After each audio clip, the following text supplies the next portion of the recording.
আজকে আমরা অষ্টম শ্রেণীর দ্বিতীয় পর্যায়ক্রমিক মূল্যায়ন 2026 সালের পরিবেশ ও বিজ্ঞান বিষয়ে সম্পূর্ণ উত্তর সহ নমুনা প্রশ্নপত্র সেট 5 সম্পর্কে আলোচনা করব। তো চলো এই ভিডিওতে আমরা ক্লাস 8-এর সেকেন্ড ইউনিট টেস্ট 2026 পরিবেশ ও বিজ্ঞান বা সায়েন্স সাবজেক্টের এই কোশ্চেন পেপারের উত্তরগুলো দেখে নিই। সেকেন্ড সামেটিভ ইভ্যালুয়েশনে তোমাদের 50 নম্বরের পরীক্ষা নেওয়া হয়, সময় থাকে 1 ঘন্টা 30 মিনিট। এই প্রশ্নদের পিডিএফগুলো আমাদের সহজ লেসন অ্যাপের মধ্যে রয়েছে। অ্যাপের লিঙ্ক ডেসক্রিপশন বক্সে দেওয়া আছে অথবা গুগল প্লে স্টোর থেকেও তোমরা অ্যাপটিকে পেয়ে যাবে। সেখানে পেইড কোর্সের মধ্যে এর পিডিএফ ফাইলগুলো দেওয়া থাকবে। পেমেন্ট করার পর তোমরা পিডিএফগুলোকে ডাউনলোড করে নিতে পারবে। দেখো এই প্রশ্নপত্রের 1 নম্বর দাগে বলা হচ্ছে সঠিক উত্তরটি নির্বাচন করে লেখো। 12টি প্রশ্ন দেওয়া আছে, প্রতিটা প্রশ্নের মান 1 নম্বর করে।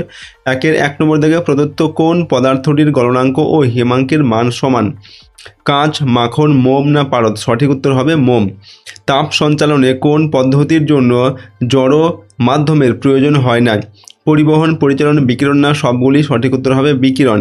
এরপর প্রস্রাবাগারে ঝাঁঝালো গন্ধ যার জন্য, তা হলো NH3, H2S, H2O2, HCl। সঠিক উত্তর হচ্ছে NH3।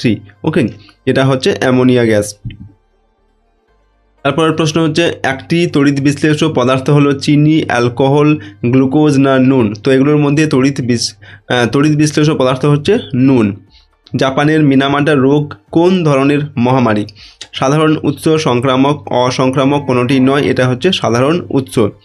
পরটা হচ্ছে আগাছার নাশক হিসাবে ব্যবহৃত হয় ইউরিয়া, পিক্লোরাম, NPK, জিঙ্ক ফসফাইড? সঠিক উত্তর হবে পিক্লোরাম আগাছানাশক হিসাবে ব্যবহার করা হয়। তাপ শক্তি পরিমাপের যন্ত্রটি হলো থার্মোমিটার, ব্যারোমিটার, ক্যালোরিমিটার না ম্যানোমিটার? তো তাপ শক্তি পরিমাপের যন্ত্রটি হচ্ছে ক্যালোরিমিটার। তারপর দেখো কোনো বস্তুর তাপ শক্তি যে বিষয়ের উপর নির্ভর করে, সেটা বস্তুর উপাদান, বস্তুর আয়তন, বস্তুর আকার না বস্তুর ভৌত অবস্থা? তো কোনো বস্তুর তাপ শক্তির যে বিষয়ের উপর নির্ভর করে সেটা হচ্ছে বস্তুর উপাদান। H2S প্লাস A, এখানে অ্যারো দিয়ে রয়েছে 2HCl plus S plus 2FeCl2 A হলো এখানে দেখো 4টি অপশান আমাদের দেওয়া আছে। তো সঠিক উত্তর সি এরটা হবে 2FeCl3।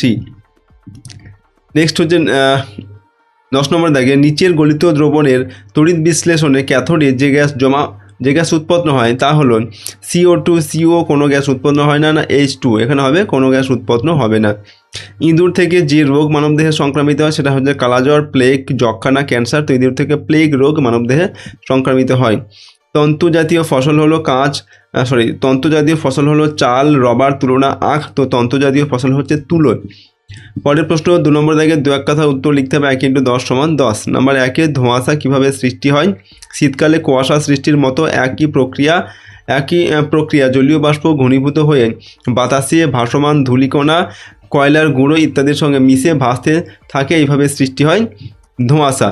অথবা সত্য বা মিথ্যা লিখতে হবে। বরফ তাপের কুপরিবাহী, এটা সত্য না মিথ্যা? এটা হবে সত্য।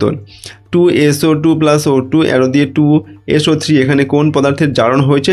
এখানে 2SO2 এটার জারণ হয়েছে। অথবা চুনাপাথর থেকে পোড়াচুন তৈরি হলো একটি ড্যাশ পরিবর্তন? তো চুনাপাথর থেকে পোড়াচুন তৈরি হচ্ছে, এটা হচ্ছে একটি রাসায়নিক পরিবর্তন। নেক্সট 3 নম্বরে লোহার জিনিসের উপর নিকেলের প্রলেপ দিতে হলে নিকেলকে কি হিসাবে ব্যবহার করতে হবে? এখানে নিকেলকে অ্যানোড হিসাবে ব্যবহার করতে হবে। ম্যালেরিয়া কথার অর্থ কি? ম্যালেরিয়া কথার অর্থ হচ্ছে খারাপ বায়ু বা ব্যাড এয়ার। একটি অজৈব সারের নাম লেখো। অ্যামোনিয়াম সালফেট হচ্ছে একটি অজৈব সার। একটি সিটার মুরগির উদাহরণ দাও। এখানে উত্তর লিখবে ড্রামা। বাষ্পায়ন ও স্ফুটনের একটি পার্থক্য লেখো। বাষ্পায়ন খুব ধীরে ধীরে নিঃশব্দে হয়, অপরপক্ষে স্ফুটনে খুব দ্রুত হারে সশব্দে হয়। ওকে, নেক্সট দেখো জারক জারিত হয় এবং বিজারক বিজারিত হয়? সত্য না মিথ্যা? মিথ্যা হবে এটা। তড়িৎ বিশ্লেষণের সাহায্যে তামার প্রলেপ দেওয়ার জন্য কোন তড়িৎ বিশ্লেষ্য ব্যবহার হয়?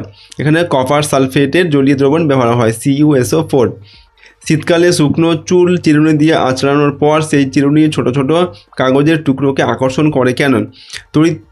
তড়িতাবেশ এর জন্য। ঠিক আছে, তারপরে দেখো চা পান করলে শরীরে উদ্দীপনা আসে কোন পদার্থের কারণে?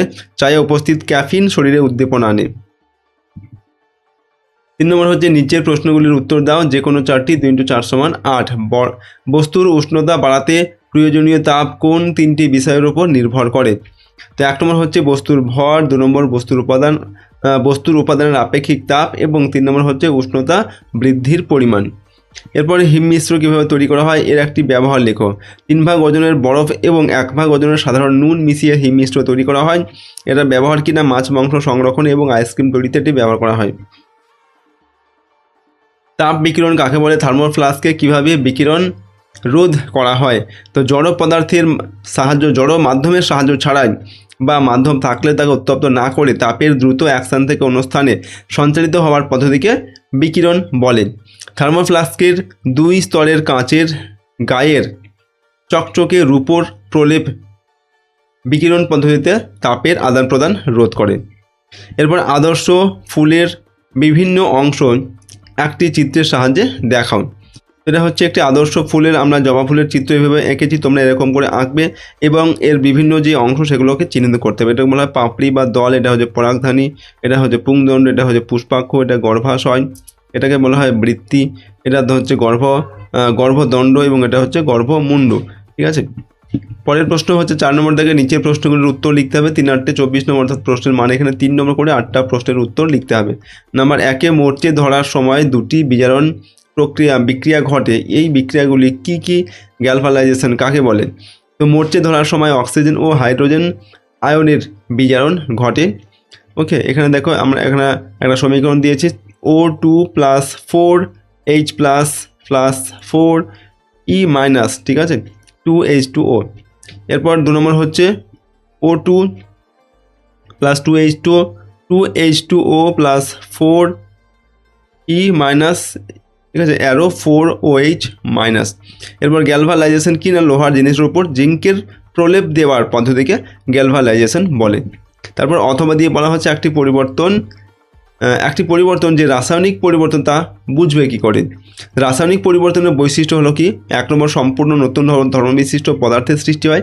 2 নম্বর পরিবর্তনের মূল পদার্থটিকে সহজে ফিরে পাওয়া যায় না, এবং 3 নম্বর হচ্ছে সাধারণত আলো বা তাপের শোষণ বা মোচন ঘটে। 2 নম্বর তড়িৎ বিশ্লেষ্য কাকে বলে? এর 2টি উদাহরণ দাও। যে সকল পদার্থ গলিত বা জলে দ্রবীভূত অবস্থায় তড়িৎ পরিবহন করে এবং তড়িৎ পরিবহনের ফলে রাসায়নিকভাবে বিয়োজিত হয়ে নতুন পদার্থ উৎপন্ন করে তাকে তড়িৎ বিশ্লেষ্য বলে। উদাহরণ কি লিখছে? এর 2টি উদাহরণ লিখতে বলা হয়েছে, সোডিয়াম ক্লোরাইড এবং কপার সালফেট, এইগুলো হচ্ছে তড়িৎ বিশ্লেষ্য পদার্থ।